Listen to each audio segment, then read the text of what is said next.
ඔබට හිත ගිය ජීවිතය විඳගන්න. ඉදිරිය අපි බලාගන්නම්. HNB. ශ්‍රී ලංකාව විස්තීර්ණ ණය අරමුදල් පහසුකම මගින් අනුග්‍රහය දක්වන සිව් අවුරුදු වැඩසටහනක් සඳහා ජාත්‍යන්තර මූල්‍ය අරමුදල සමග මාණ්ඩලික මට්ටමේ ගිවිසුමකට එළඹුණේ 2022 වසරේ සැප්තැම්බර් 1 වෙනිදායි. අදාළ ණය පහසුකම ලබා දීමේ යෝජනාව සමාජිකයන් 25කින් සමන්විත ජාත්‍යන්තර මූල්‍ය අරමුදලේ විධායක මණ්ඩලය හමුවේ සලකා බැලුණු අතර ජාත්‍යන්තර මූල්‍ය අරමුදලේ කළමනාකාර අධ්‍යක්ෂ ක්‍රිස්ටලීනා ජෝජියෝ මහත්මිය එහි මූලිකත්වය ගනු ලැබුවා. අවදානමට ලක්විය හැකි කණ්ඩායම් සහ ශ්‍රී ලංකාවේ මූල්‍ය පද්ධතිය ආරක්ෂා කරමින් සාර්ව ආර්ථික ස්ථාවරත්වයක් සහ ණය තිරසර භාවය යථා තත්ත්වයට පත් කිරීම මෙම වැඩසටහනේ මූලික අපේක්ෂා වුණා. ඒ අනුව ඇමරිකානු ඩොලර් බිලියන 3කට ආසන්න විස්තීර්ණ ණය පහසුකම සඳහා මූල්‍ය මණ්ඩලයේ අනුමැතිය හිමි වුණු අතර එය මාස 48ක් හෙවත් වසර 4ක කාලරාමුවක් සඳහා වනු ඇති. ජාත්‍යන්තර මූල්‍ය අරමුදලේ කළමනාකාර අධ්‍යක්ෂ ක්‍රිස්ටලීනා ජෝජියේවා මහත්මිය මේ සම්බන්ධයෙන් නිවේදනයක් නිකුත් කරමින් පවසන්නේ ඉහළ උද්දමනය ෂේ වූ සංචිත තිරසාර නොවන රාජ්‍ය ණය සහ ඉහළ ගිය මූල්‍යාංශීය අවදානම් මැදේ දැඩි අවපාතයට පත්ව සිටින ශ්‍රී ලංකාව දැවැන්ත ආර්ථික හා සමාජීය අභියෝගවලටද මුහුණ දී සිටින බවයි. ඉන් ගොඩේමට නම් ශක්තිමත් ප්‍රතිසංස්කරණ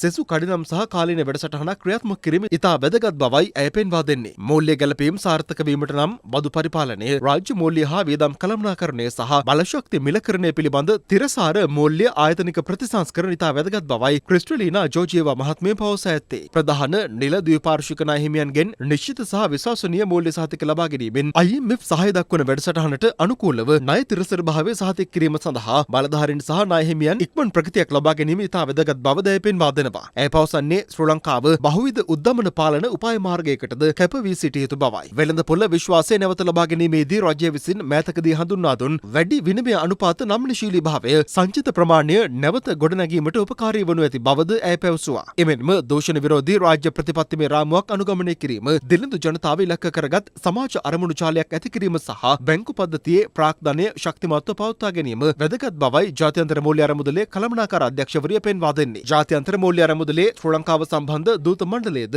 විශේෂ ප්‍රවෘත්ති සාකච්ඡාවක් ඇඳවා තිබුණා. So today, the IMF Executive Board approved a 48-month extended arrangement under the Extended Fund Facility, 2.286 billion SDRs, special drawing rights, and that corresponds to about $3 billion US.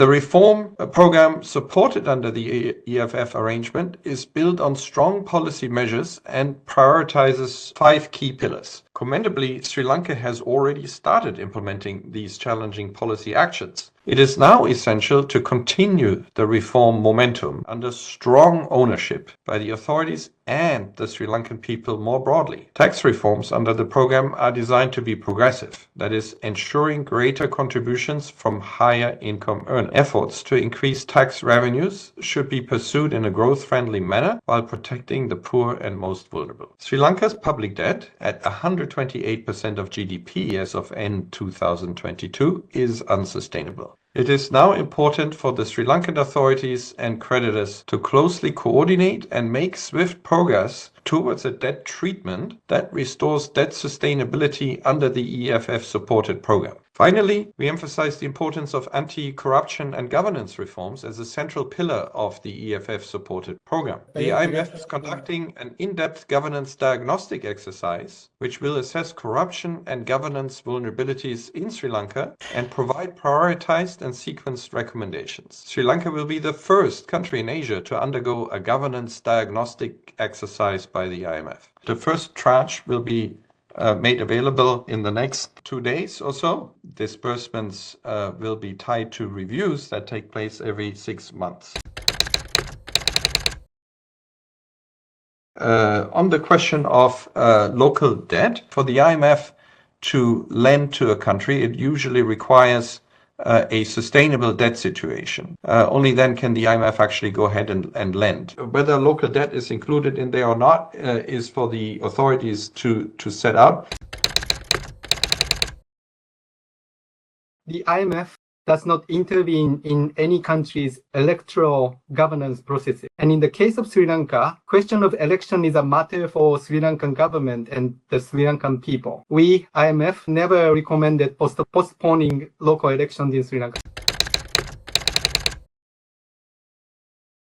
the focus of the IMF diagnostic will be IMF core issues, including fiscal governance, financial sector oversight, central bank governance, market regulations, rule of law, and AML CFT. The IMF suggested that Sri Lanka should also consider a wealth tax in addition to a progressive tax regime. So is that a line that the IMF is still pushing? Is a wealth tax on the cards? And now we can say that it's part of the program agreed between us and the authorities. The introduction of property tax and wealth transfer tax is envisaged in 2025, and that is important reform to be implemented in 2025. මේ අතර ශ්‍රී ලංකාවට ජාත්‍යන්තර මූල්‍ය අරමුදලෙන් හිමි වූ ණය සම්බන්ධයෙන් ශ්‍රී ලංකාවේ ඇමරිකානු තානාපතිනි ජූලි චං මහත්මිය ලෝක බැංකුවේ දකුණු ආසියානු කලාපයේ බහර උපසභාපති මාටින් රේසර් මහතා ඇතුළු විදේශ නියෝජිතයන් සිය ප්‍රසාදය පළ කරනවා. ජූලි චං මහත්මිය ට්විටර් පණිවිඩයක් නිකුත් කරමින් පවසන්නේ ශ්‍රී ලංකාවේ IMF පැකේජය අනුමත කිරීම එක්සත් ජනපදයේ ප්‍රසාදයට හේතු වන බවයි. මෙය සුභාරංචියක් මෙන්ම ආර්ථිකය ප්‍රකෘතිමත් භාවය කරා යන මාවතේ වැදගත් පියවර බවද ඇයගේ පණිවිඩයේ සඳහන්. අතර සාර්ව ආර්ථික ස්ථායීතාවය සහ ණය තිරසාර බව ප්‍රතිෂ්ඨාපනය කිරීමට ශ්‍රී ලංකාවට ලබා දී ඇති ණය සහනය පිළිබඳ ප්‍රසාදය පළ කරන බව ලෝක බැංකුවේ දකුණු ආසියානු කලාපයේ බහර උපසභාපති මාටින් රේසර් මහතා ට්විටර් පණිවිඩයක් නිකුත් කරමින් පවසනවා.